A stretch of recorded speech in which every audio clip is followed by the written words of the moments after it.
Kickstart muna tayo kasi first trip natin ngayong umaga.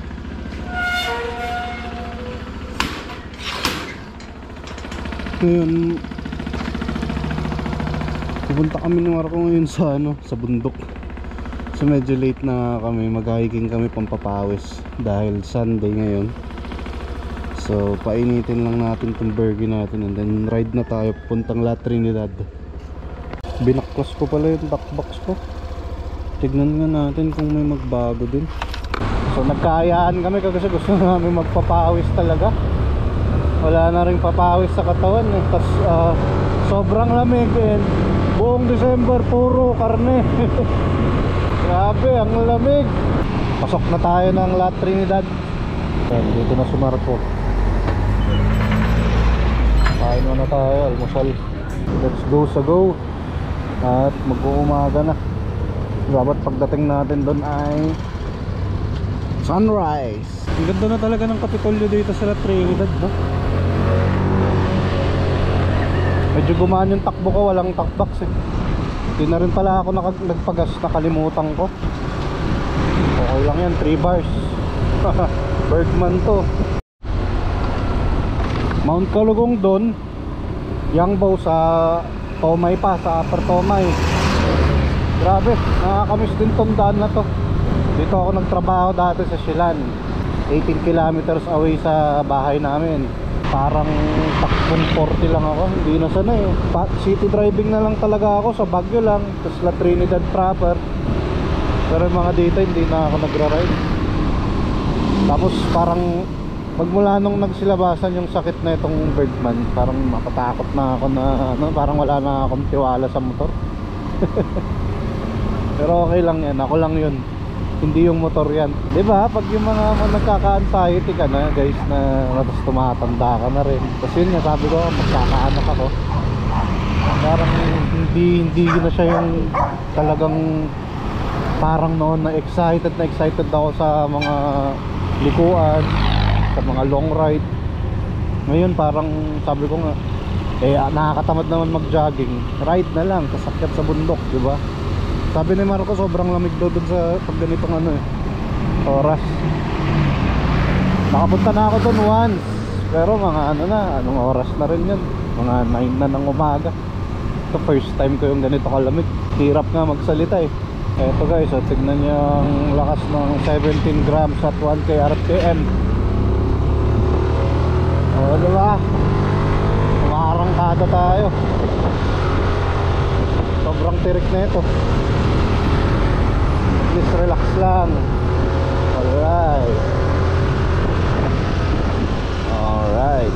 Ang sarap naman ng ganitong kalsada. Napaka free. So okay na din, maliwanag na. Look at the view. Sheesh. Napakaganda talaga ng La Trinidad. Mas maganda na naman yung view mamaya. Dito na ata, naalala ko na. Ayun, nakahinto na si Marco. Saan kami papark niyan? Ay, kanya motoran tapos ang at. Sige. Ito na guys, kita nyo yan. Rock and roll. Woo!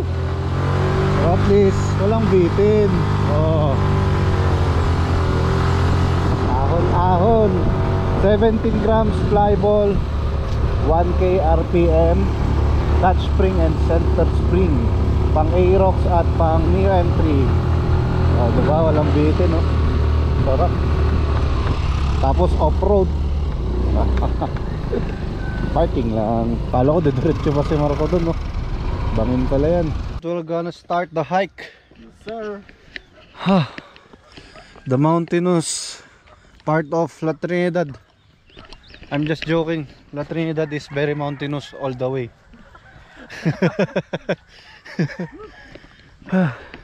So, akit tayo doon.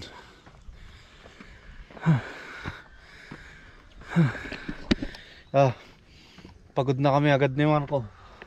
Wala pang 1/4 na nalakad. Pero okay lang yan, para uminit ang katawan dahil sobrang lamig. Ang tigas na nga ng kamay ko nagmumotor. Buti nahanap ko pa tong gloves ko. Ayun yung view. Pero mas maganda yan sa taas. Wala pa kaming 5 minutes. Pagod na kami. Tapos wala pang pawis. Ang lamig pa rin. Time check tayo, 6:35. Ano oras kaya tayo makakakyat? Sobrang tirik na dito sa bandang ito. Ang trick daw dito, sabihin mo lang na malapit na. Kahit hindi pa. Ayan, patag na. Welcome to Mount Yangbu. Thank you very much. 50 pesos each per person. Each per person. Ayan. Look at the mountainside. Grabe. Kakapatag pa lang and then paakyat na ulit. That's the halfway there, man. Yung halfway daw is Yan. itong bahay na to. Di bale, malapit na. Kaya pa, pre? Okay na to, pre, may view naman na. Baba na tayo. Ano?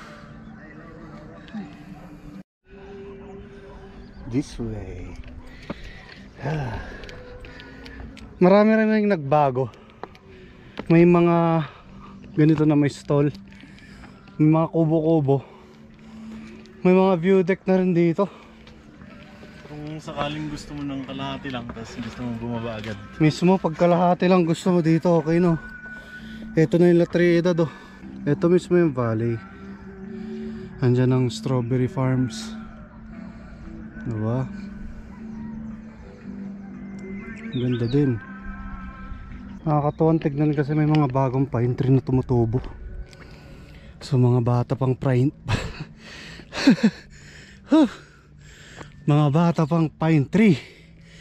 Ha, grabe. Nakikita ko na yung shed doon sa taas. Malapit-lapit na kami. Guys.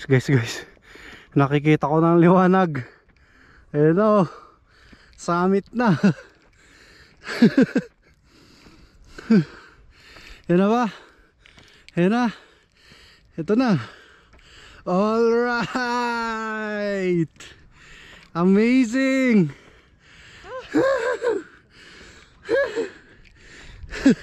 Saktong-sakto yung sinabi ko. Dapat pag-akyat namin, sunrise. Ayan na nga. Yes. Summit. Tapos ayan na yung likod. Maarawan ng La Trinidad. Ganda oh. Ganda. Ha. Sa wakas, ang dami na rin tao dun sa likod. Dati naalala ko may mga kabayo dito eh. Dito na nakatayo yung kubo dati. Ngayon doon may kubo. Ayan. Pahinga muna tayo. Dito maraming tao. Nagpo-photoshoot sila. So siguro maganda yung view dito. Dito na silang lahat eh. Daming tao. May kasama rin silang aso. Dito naman may essentials. Tables, chairs. This is the summit. Very nice, very nice. Maganda rin pala guys kung magdala kayo ng aso. Pwede din no. Pwede kasamang mag-jogging. Galing. Behave na behave sila oh. Uy. Yan oh. Dito yung may tubig dati. Sa baba. Kat tayo dito.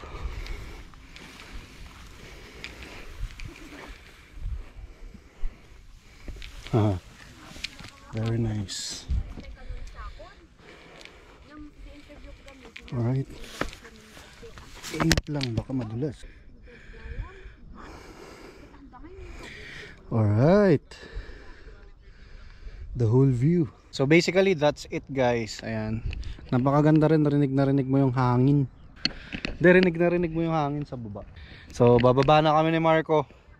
Anong oras na din?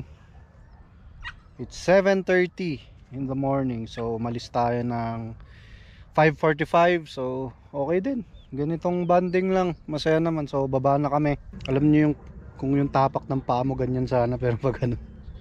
Kaya pag baba mo, manginginig talaga yung tuhod mo. Kaya nagpahinga na muna kami kasi madaming taong bumababa. Masyado silang mabagal. Ayaw.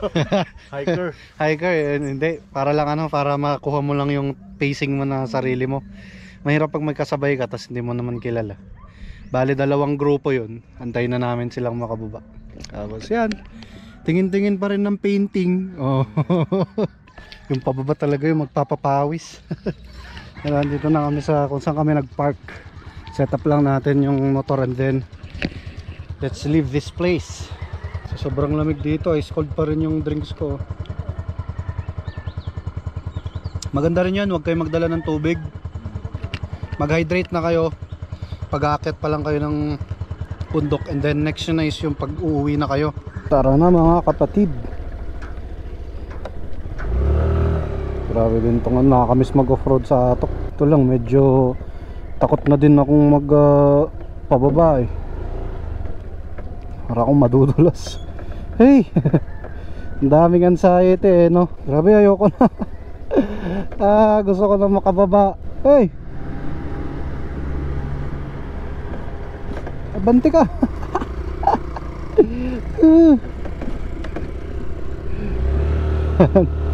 So, guys, ayan. Sana nag-enjoy kayo. Bisita kayo dito sa amin sa La Trinidad, Mount Yangbo. There's more to explore dito sa La Trinidad or Baguio City. Magkatabi lang naman na bayan yan eh. So dito ko natatapusin yung vlog namin. And then hanggang sa ulitin, Giggle Moves, peace!